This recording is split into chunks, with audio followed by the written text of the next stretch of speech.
Picture this. You've finally done the responsible thing. You've been putting money away for over a year, a little bit every month, on payday, before you can talk yourself out of it. And one morning you open your banking app and it says $10,040. You look at it for a second, and you feel nothing. No relief, no excitement, just a number on a screen at 7 in the morning. So you put the phone down and you go to work and you spend the rest of the day quietly wondering whether you just wasted 19 months on something that doesn't actually change anything. That feeling is normal. And it's also completely wrong because the changes are real. They just don't arrive on the day you hit the number, and almost none of them look like money. I'm going to show you what actually changes, in the order it happens, plus the one thing that goes wrong for most people right after they get there. Let's start with what your life looks like before. You're not poor. That's the confusing part. If somebody asked, you'd say things are fine. You earn enough, you're not in crisis, nothing is on fire. But every month lands in the same shape. Money arrives around the 1st. By the 8th or 9th, the fixed costs are gone. And from there to the end of the month, you're working with whatever's left. And whatever's left is never quite enough to be relaxed about. So you build habits without noticing.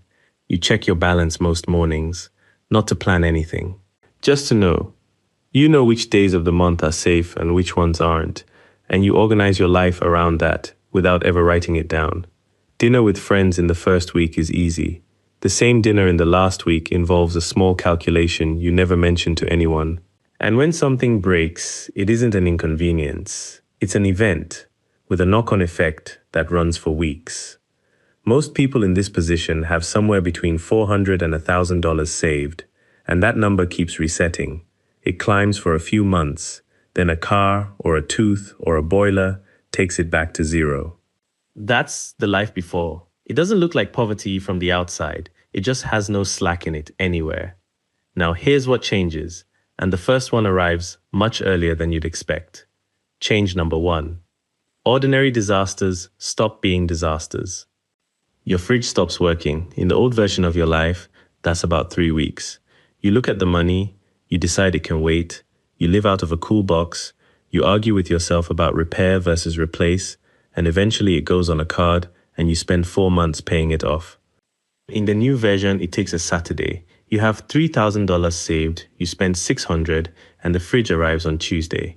You still lost $600. But the 3 weeks didn't happen. The argument with yourself didn't happen. The 4 months of paying it off didn't happen.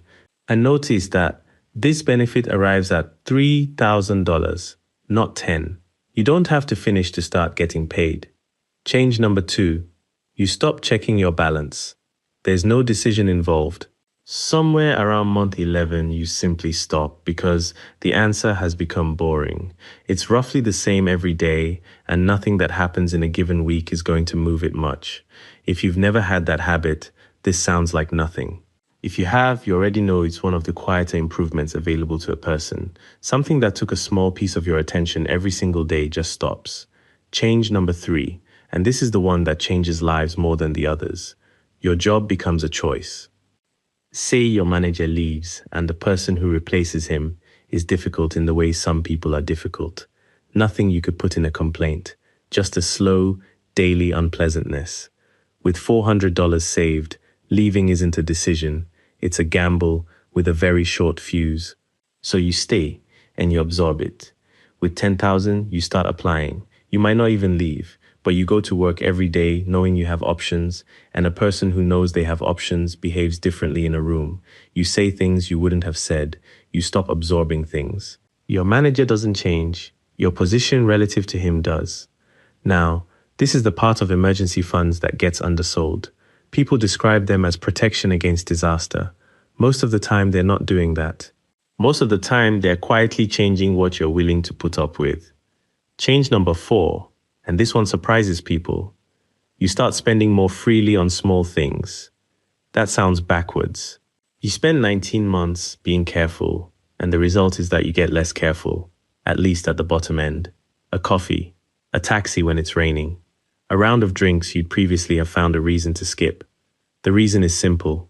When you have $400, every small purchase is connected to every other one because your buffer is thin enough that $9 is a real fraction of what stands between you and a problem. When you have 10,000, $9 isn't connected to anything. It's $9. So the anxiety attached to small spending goes away. For most people, that's the first genuine improvement in daily life that savings produce. Change number 5. You start thinking in years. This one is harder to describe and it's probably the biggest.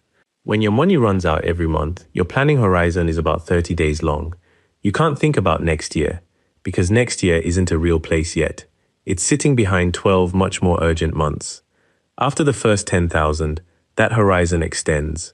You start thinking about what you want work to look like in 3 years, whether you want to stay in this city, what a deposit would actually require. None of those thoughts were available before, and not because you lacked ambition. Thinking about year 3 when you can't cover a fridge is a form of self-torture, and the brain sensibly refuses. Now, here's the part almost nobody warns you about, and it's the reason I made this video. You get worse at saving. Once the 10,000 is there, the urgency disappears. You've been moving a fixed amount every payday for 19 months, and around month 21 you skip one. Not deliberately. The number is big enough that one skipped month doesn't seem to matter. Then 2 don't seem to matter either. 4 months later, you look properly and find you've added $600 in a third of a year, against the $500 a month you were managing before. That's the trap sitting on the other side of this. The habit that got you to 10,000 was powered partly by fear, and $10,000 removes most of the fear. If you don't replace that with something structural, an automatic transfer that leaves your account before you ever see it, the habit dies at exactly the moment it was starting to work. So here's the short version. $10,000 is not wealth. It doesn't generate anything meaningful on its own, and it won't make you rich. What it does is remove one specific category of problem from your life. The category where a normal, foreseeable event turns into a 3-week crisis with a 4-month tail. And removing that category changes more than the money involved would suggest, because that category was quietly setting the terms for everything else. What job you could tolerate, how far ahead you could think, whether ordinary weeks felt fine or slightly tense. 2 things worth knowing if you're near the start of this. The benefits don't wait for 10,000. At 3,000, the fridge is survivable. At 5,000, most single unpleasant events are survivable. Nothing is waiting at the finish line that wasn't already accumulating on the way. And the boring part is the whole thing. Move the money on payday before you can think about it. Automate it so it doesn't depend on your mood, and then let 19 months pass. There's no strategy that substitutes for that. If this was useful, subscribe, because I make one of these every week. And I'm curious, where are you right now? Still building the first 1,000, somewhere in the middle, or already past 10? Tell me in the comments.